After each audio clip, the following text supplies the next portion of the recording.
আগমন হয়ে গেছে।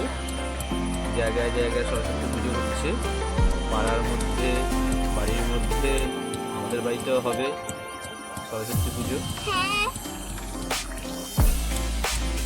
তাই বলু, দিয়ে স্নান করবে। কি হলুদ দিয়ে স্নান করানো হবে। বাচ্চাদের কাছে সরস্বতী পুজোটা একটা ইমোশন।